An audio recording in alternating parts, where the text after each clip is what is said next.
or Indian land at that point of time, but that was the you can say the process of the economic exploitation of the Indian resources by the Britishers at that point of time.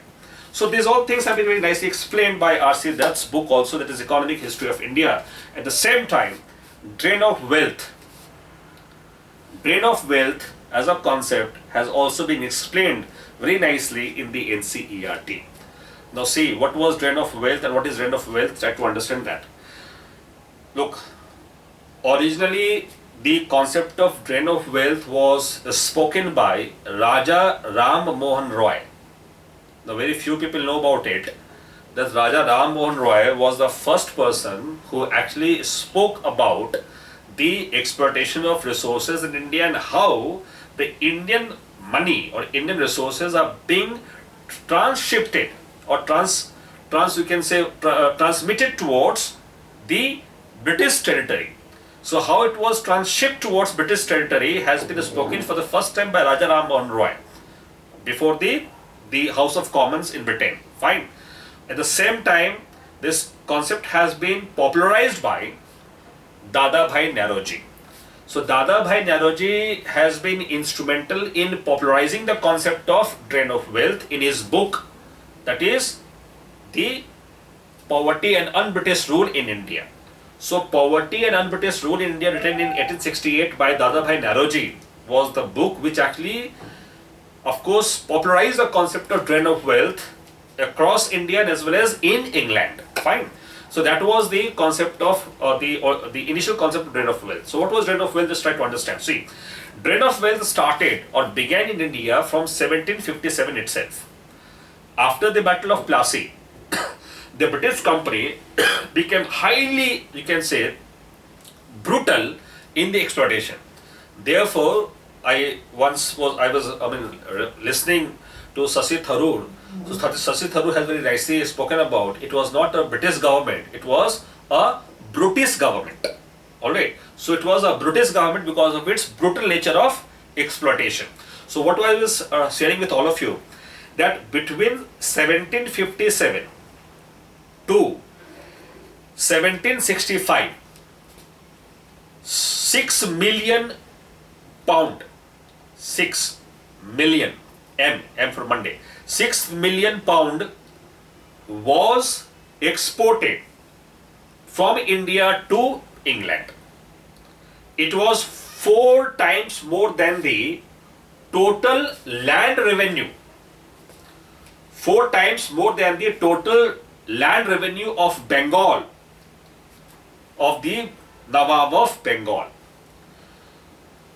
4 गुना ज़्यादा जो land revenue Nawab of Bengal को मिलता था, उससे 4 गुना ज़्यादा यह पैसा था जो कि कंपनी ने इंडिया से ब्रिटेन में भेजा मात्र इन 7 सालों में, 1757 से 1765 के बीच में.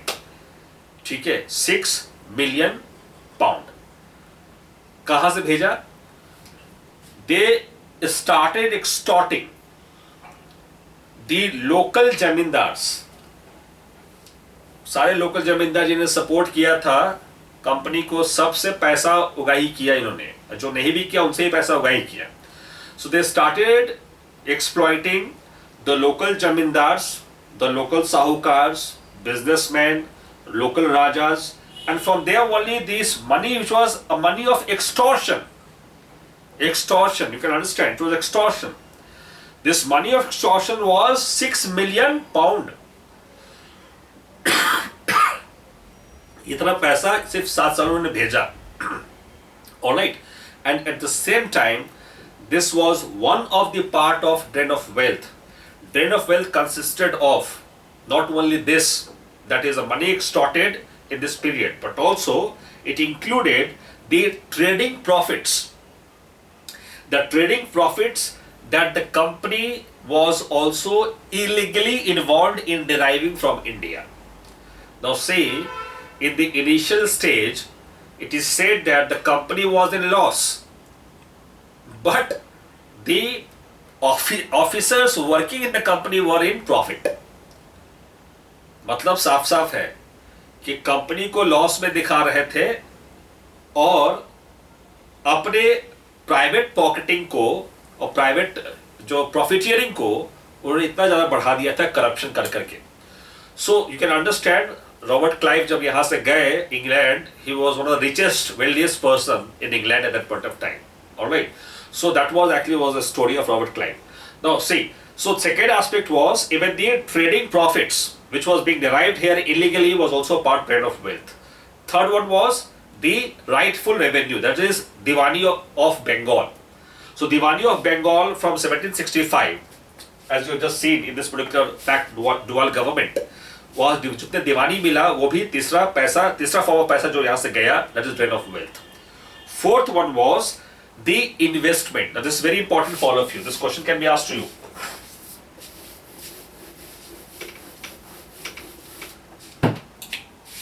Investments. The question can be asked to you in prelims. What was investments in the early British government in India? So see, what was investment? Investment was also one of the parts of the concept of drain of wealth. Fine. So investments was what? See, before 1765, the Britishers or the company officials or the merchants, they used to bring bullions. Bullions means the precious coins in the form of metals like gold or silver. ठीक है, तो Boolean लेके आते थे और वो यहाँ पे जो लोकल मर्चेंट्स थे उनको देके उनसे सामान खरीद के यहाँ से लेके बेचने जाते थे इंग्लैंड या बाकी यूरोप के मार्केट में. ये प्रोसेस था ट्रेड का 1765 से पहले. ठीक है, 1765 के बाद क्या हुआ कि अब पैसा वहां से लाना इन्होंने बंद कर दिया.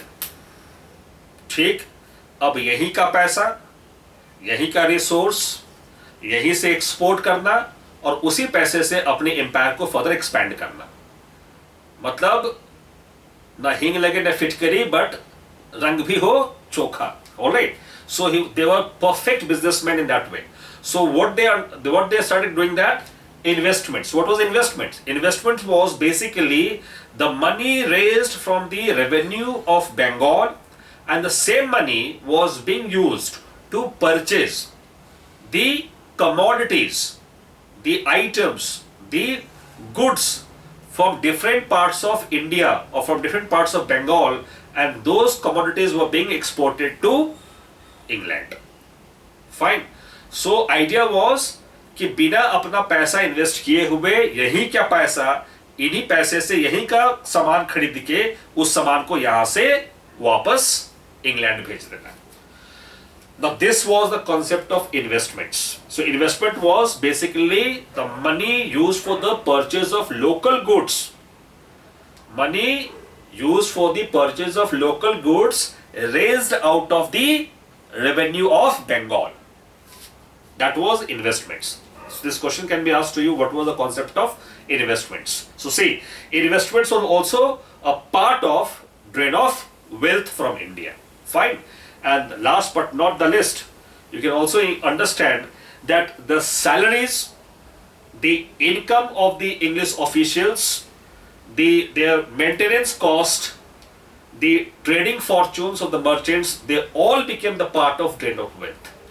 तो ये सारा मिला के drain of wealth कॉन्स्टिट्यूट होता था. ठीक है, और इसी चीज को बाद में दादा भाई नेहरू जी ने उजागर किया. ठीक है, so the idea is, you can understand that by the end of the 18th century, the money which was a part of drain of wealth, NCERT writes, it constituted 9%. No, 9% of the national income of India. मतलब India का 9% का जो national 9% का के एवज में जो उसके बराबर में जो नेशनल इनकम था, वो यहाँ से ड्रेन ऑफ वेल्थ के माफत इंडिया से इंग्लैंड जा रहा था by the end of 18th century. And it is not a denying fact, when a member of the Board of Revenue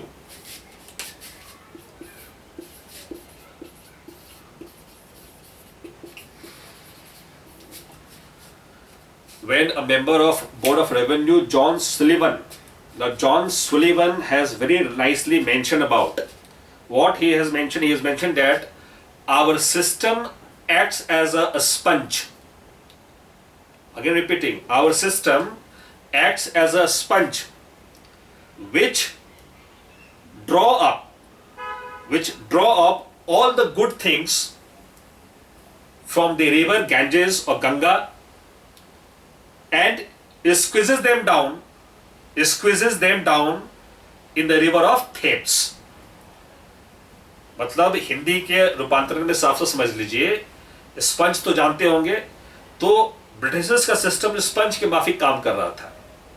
मतलब गंगा के पानी में स्पंज डाल के निचोड़ना, पानी निकालना और उसको थेम्स में जाके निचोड़ देना. मतलब हमारे यहां से सारा रिसोर्स उठा के ब्रिटेन में जाके डाल देना. Perfect wordings of John Sullivan in terms of explaining the meaning of drain of wealth.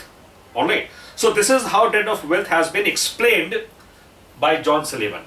Now you can also understand that by the end of 18th century and early 19th century, it is said that Britain was investing somewhere around 7% of their total national income in the field of industries and the agriculture-based industries, agro-based industries.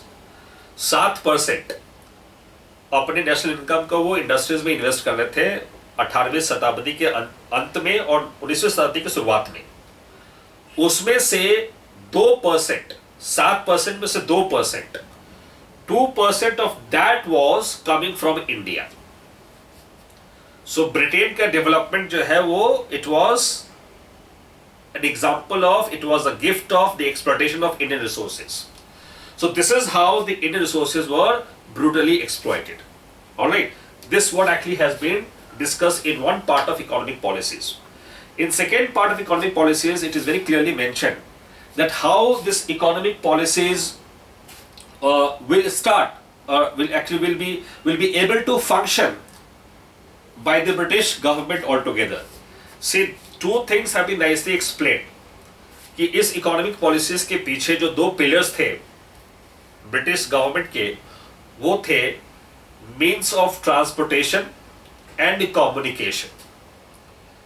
ठीक, means of transportation and communication, and second pillar was their land revenue system.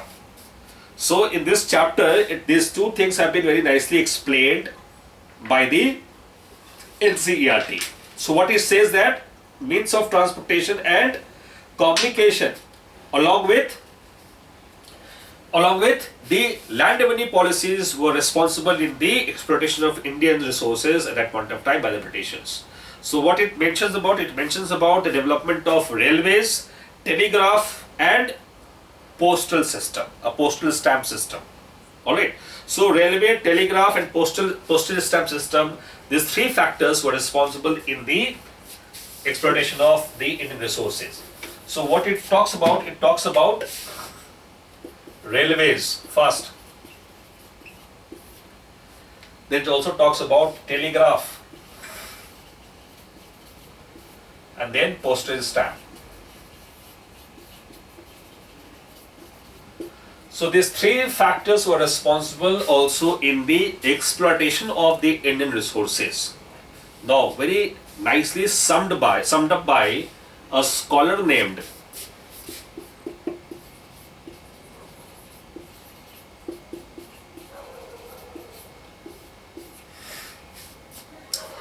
A. Gunder Frank. A. Gunder Frank has given a concept of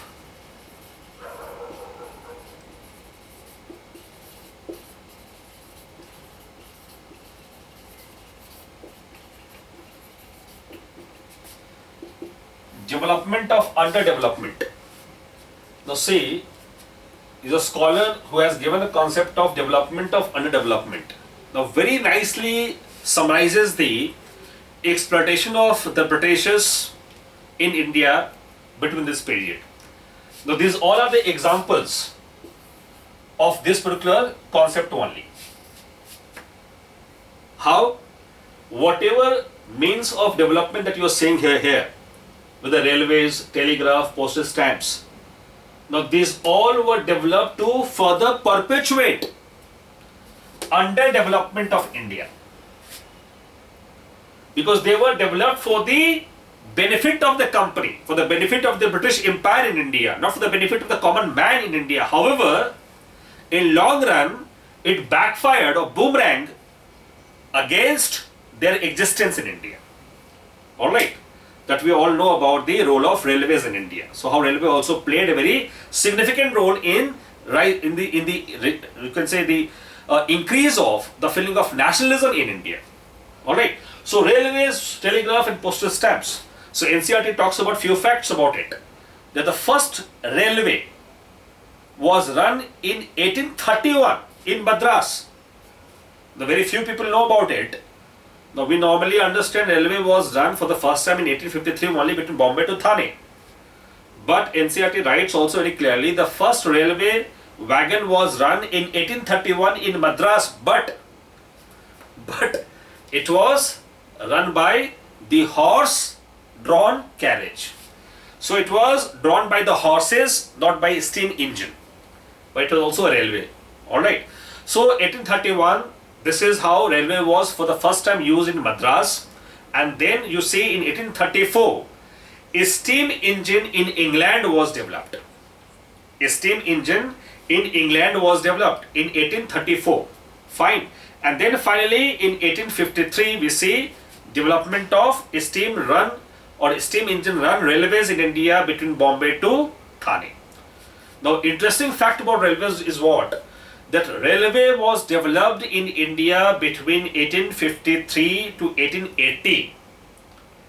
मतलब आप सोच लीजिए कि 1831 को ही मान लीजिए कि 1831 और 1880 के बीच में जो भी रेलवे इंडिया में डेवलप हुआ वो सब के सब प्राइवेट इन्वेस्टमेंट्स के थ्रू हुआ. तो इंडिया में एफडीआई उस जमाने से आता था जब ब्रिटिशर्स यहाँ कंट्रोल करते थे. तो आप समझ लीजिए इस तरीके से. So the idea is that of course the railways developed in India between this period was from the private led investment. And most important fact about that is what? That a minimum of 5% return, a minimum of 5% return was promised by the government of India for the private investors who were investing their money in the Indian railways at that point of time. It is only from 1880 onwards the public investment also started in the railways in India. तो 1880 के बाद ही public investment start हुआ.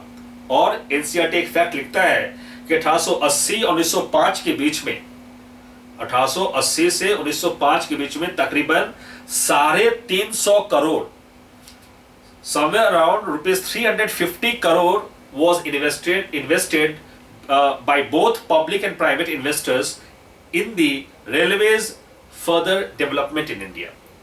Alright, so further development of railways in India, this was of money was invested between this particular point of period of time. So this is all mentioned there in the railways segment. And of course, in the same way, between Calcutta to Agra, the telegraph business was also launched in 1853. Fine. So these all activities is said to be an activities done under the aegis of Lord Dalhousie. So Lord Dalhousie was very much instrumental in promoting these activities, and most importantly, the concept that you know currently, current affairs में आपने पढ़ा होगा, पढ़ते होंगे कि golden quadrilateral क्या है, highway project है ना. उसी के तर्ज पे रेलवे ने भी एक प्रोजेक्ट शुरू किया था. क्या नाम था उसका? क्या नाम था? Diamond quadrilateral. याद है? So Diamond Quadrilateral was also, or rather is also a project of the Indian Railways of the Government of India to link 4 metro cities together: Delhi, Mumbai, Madras and Kolkata. So Chennai and Kolkata. So these all 4 cities are being linked, alright, through a very thorough railway network. So this is what actually is the current project, that is Diamond Quadrilateral. So see, the original idea of Diamond Quadrilateral was given by whom? Dalhousie. So Lord Dalhousie was the original conceptualizer of the 4 main trunk lane of railway network. 4 main trunk of lane of railway network linking the major cities of India.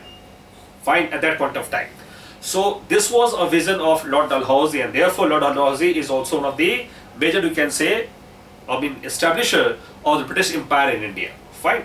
So in this context, the means of transportation and communication also helped the Britishers to exploit the resources in India. Fine. And last but not the least, their economic policies. So as far as the economic policies are concerned, three policies have been mentioned very clearly there in the NCERT regarding to land revenue system. So the land revenue system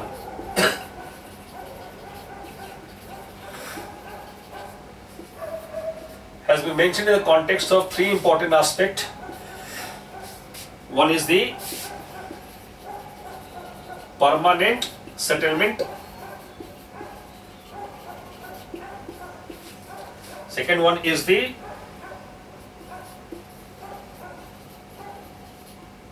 Rayatwari settlement.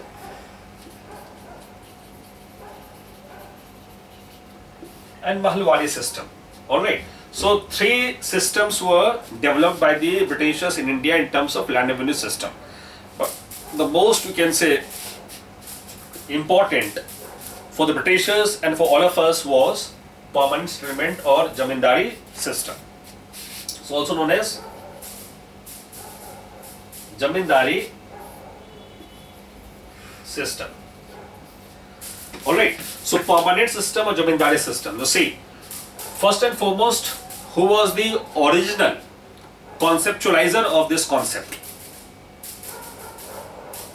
Lord Cornwallis नहीं है. Alright, कौन है? Alexander Dow.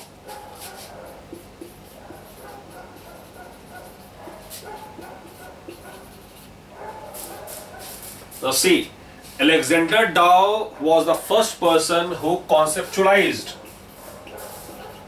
a permanent source of revenue through Jamindari system for the British Empire. Alright. So Alexander Dow was the conceptualizer, was the person who gave this particular concept of permanent settlement. Now, of course, Cornwallis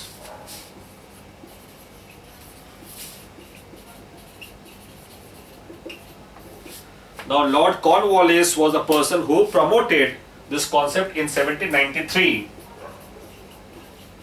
in Bengal and Bihar. So in Bengal and Bihar, this concept was introduced by Lord Cornwallis, and this what actually was the system of permanent settlement. Now see, what was permanent settlement? Just try to understand it. Slightly complex, but it has to be understood by all of you very clearly. See, under permanent settlement, the